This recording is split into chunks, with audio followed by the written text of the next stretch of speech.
other day, I'm living in a hotel, doing the biweekly parent, husband life, trying to find somewhere to live. So yeah, I much prefer this year than last year. You blink and it's been over a year, and phenomenally blessed to be here. Obviously, off season here is a lot different than in the NFL, but it's great to be back on the grass with a bunch of new faces and excited to go. Brian, go ahead. Coach, you mentioned at the Alamo Bowl that this year would look different because there's different personnel. So as you've gone through it over the last couple of months, what do you think about the personnel you have here as far as some of the tools you have, but also some of the differences you have? Yeah, it's exciting. You never really know what you got till you get on the grass. I think it's our job as coaches, we've talked about it a bunch, is to learn the learners. You can get around these guys, kind of know how they learn, how they see the game. Really the month of January and February, our strength staff does a great job. And just excited. It's day one. We get 15 opportunities in the spring and make the most of them and put guys in tough spots because it's not always going to be easy. And just excited about where we're headed. Brian, go ahead. Speaking of differences in personnel, you guys have a lot of differences. Hold on. Turn that mic up, please. Sorry. Got it? I got it. You good? It's Yes. spring practice. Okay. Yeah. Excellent. Sorry about it. Yeah. first day. I'll restart. Speaking of differences in personnel, you guys look a lot different at linebacker. Yeah. What has it been like working with guys like Martavious and Reginald so far?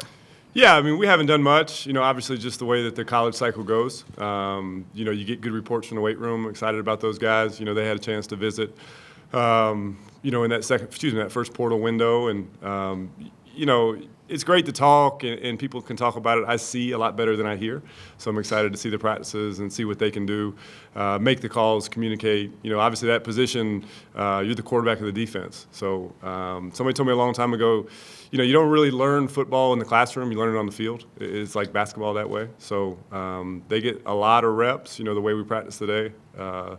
We get 14 more of those, so excited to see where they go. And then other guys, that have been here, maybe they just got here. It's truly a clean slate for everybody. Matt, go ahead. Hey, Coach. Nice to see you what's up, again. brother? You too.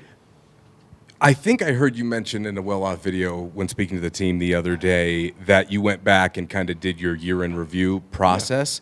Yeah. Kind of first of a two-parter. What did you take away from kind of going back and digesting last year and the season that you put together? Yeah, I think you always got to look at yourself as a leader, as a play caller, those things. When times are tough, what did you do? Embarrassingly, I always start with the losses. And, hey, what can I do better? You feel like you let the team down.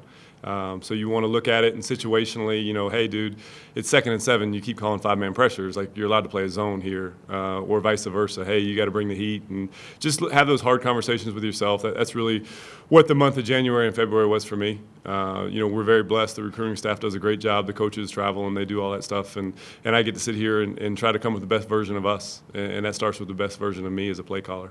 To build off of a little bit of what you were just talking about, you don't really know what you got until, you get onto the grass. Yeah. Is that process for you accelerated this year because you do know more of what you have compared to when you came in, and so maybe it's easier to build that scheme and build some of those concepts that you want to use because you do have a better idea of what you have? Yeah, I think it goes back to the first question, just in terms of the offseason. You have to have the hard questions. You have to ask yourself, what is the why here? Why are we teaching it this way? Why are we calling this? What's strong about it? What's weak about it? And I think the organizations, the businesses that can have those hard conversations of, hey, is this the best way to do it? Is this the best way to teach? Right, wrong, or indifferent, these kids are different in 2025. It's a much more 15-second look here, squirrel over there mindset. So, how are we going to reach them? That's our job. We're teachers at the end of the day. So, changed up the way we do some things, obviously, with a new group. I think we'll have 7, 8 new starters. Who are the leaders going to be? And that's the exciting part about the spring. The X's and O's are one thing. You guys have heard me say it. At the end of the day, we're just calling stuff off of Denny's menu, right? They got to bring it to life, and leaders got to lead from the front. So that's what I'm most excited about, to see who's going to take this team and say, okay, hey, you guys get on my back and let's go. Jack, go ahead. Hey, Coach. Hey, what's up, brother? Hey, how's it going? In the secondary, you guys are obviously losing a couple big names and leaders in Cameron and Travis. Just who are you kind of looking for to kind of step into those leadership roles, and what would you like to see out of those guys? Yeah, I think, leadership can look different in different ways. Obviously, Travis was, we talked about it, Travis was our culture, right? When you're hardest, your hardest working player is also your best player. That clearly defines what culture is. So the guys we have now, it'll look different. You know, Cam's not walking through the door. You guys have heard me talk about it. In terms of leadership, Cam is one of one. So I think it's hard to say you're going to be a leader until you get on the grass. You know, you can only lead so much in the weight room when you're sprinting and conditioning and doing those things. So that's what spring is for. And we had that conversation with the guys of, you know, hey, I want you guys up here. You don't have to listen to me speak the whole spring. You know, I want you guys to have a voice and truly let this be your defense and let us get out of the way.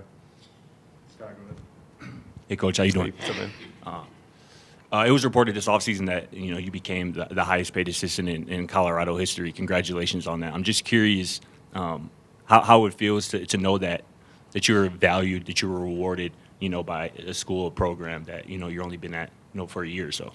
Yeah, I mean, I know people say this, and it probably gets lost. This is a special place, and they gave me a chance, so that's never lost on me. I kind of joke around and say I was the dog on the side of the road that people drove by and said, that's a good-looking dog, but we're good.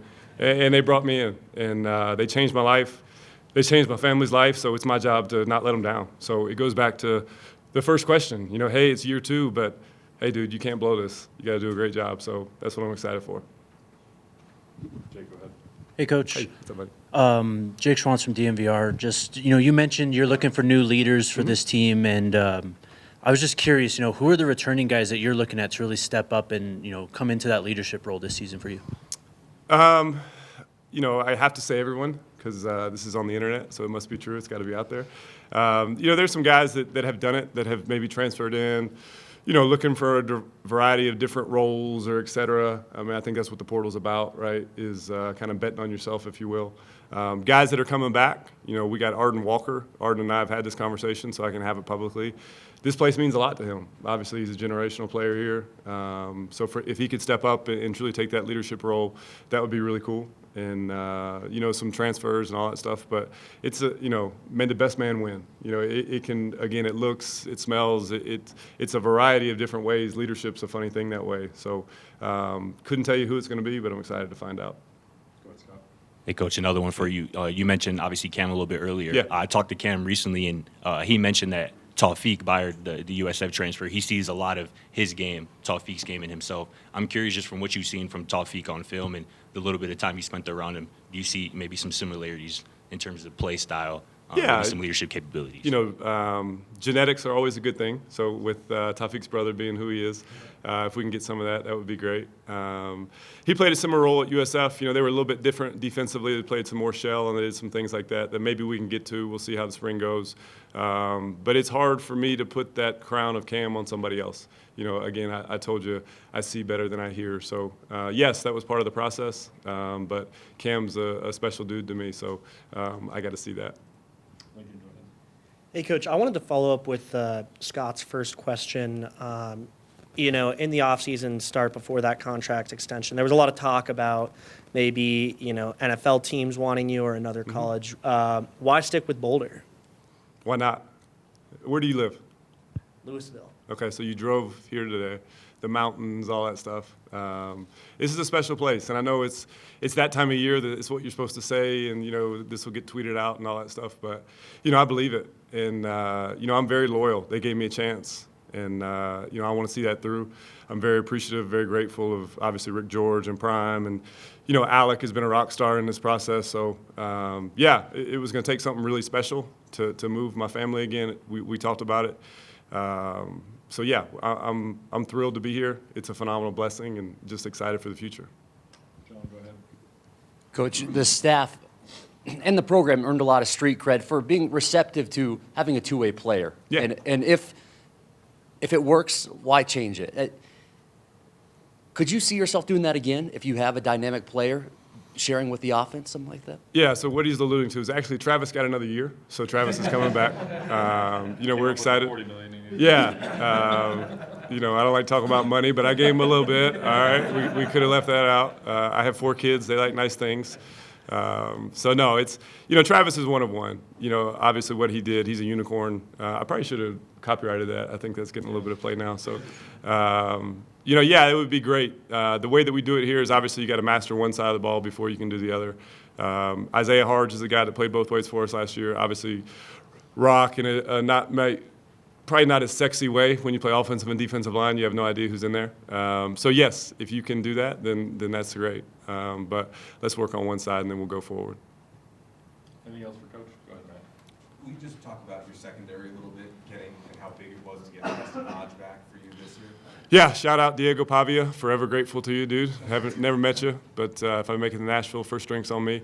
Yeah, to get Preston back is key. You know, he's a really good player. I think the way that we play, you know, Preston kind of stirs the drink. DJ, we're excited about DJ. I think when you watch DJ walk in the room, you're like, oh my God, that's a guy. So I'm excited to see him take the next step. Obviously, Colton Hood's a guy that, you know, every chance he got, he made the most of it. You know, thinking back to K-State, 4th and 6, you know, interception versus Arizona. Played well when his number was called, and he's hungry. So feel really good about the corner room. You know, behind that, R.J. Johnson's a guy that transferred in last year, didn't get a lot of play. I love the look in R.J.'s eyes. You know, I think he's poised to have a really good spring, so excited for him. In the safety spot, you know, I've already talked about Taufik. You know, Carter Stoutmeier's a guy that plays a variety of roles for us. You know, he kind of embodies what we want to be, having a tribe mentality. It's not about himself, it's about the team and what's best. You know, to go from playing post safety to nickel to corner is rare. And he's obviously a genetic freak, so excited for him. You know, Ben broke down the team twice today, so that might have been a record. You know, Ben's done a great job in the weight room, and he brings a lot of great energy and juice, and we'll see where it falls out after that. So, you know, I've said this before, Kevin Mathis is as good a teacher as I've ever been around. So as long as I don't screw it up, Kevin's going to do a great job with those guys, and they'll have a great year. Last one, Tyler, go ahead. Hey, Coach, Tyler King with Denver Gazette. You've mentioned many times about how you learned so much just from seeing the guys on the field. Just curious what the balance is this spring as opposed to last spring in terms of installing some of the little stuff that you want to do, just your core stuff, while also just trying to see what you got with a new group of guys and seeing what guys that returned, what kind of steps they've taken throughout the offseason. Yeah, I think, you know, year two in college football, you have a much better feel for everything. I think you walk into every situation saying, yeah, I understand how wide the hashes are. And you get out there, you're like, oh, my God, these things are wide. The unbalanced formations, you know, all that kind of stuff. So, you know, I have a general feel for kind of who we want to be. But it's always about players, not plays, right? So I think when you think back to last year at this time, you know, we're trying to install concepts and schemes and you know, I'm playing Ted Lasso a little bit, you know, trying to make everybody believe in what we're going to be. You know, this year we can truly just get right to it, which is exciting.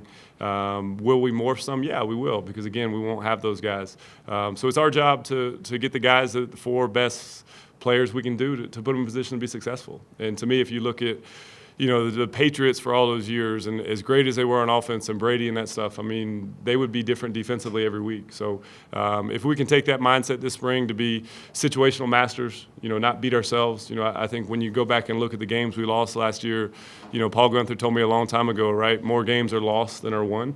And I think if you look across the spectrum, like, it was self-inflicted wounds. So let's be great on third down. Let's be great in the red zone.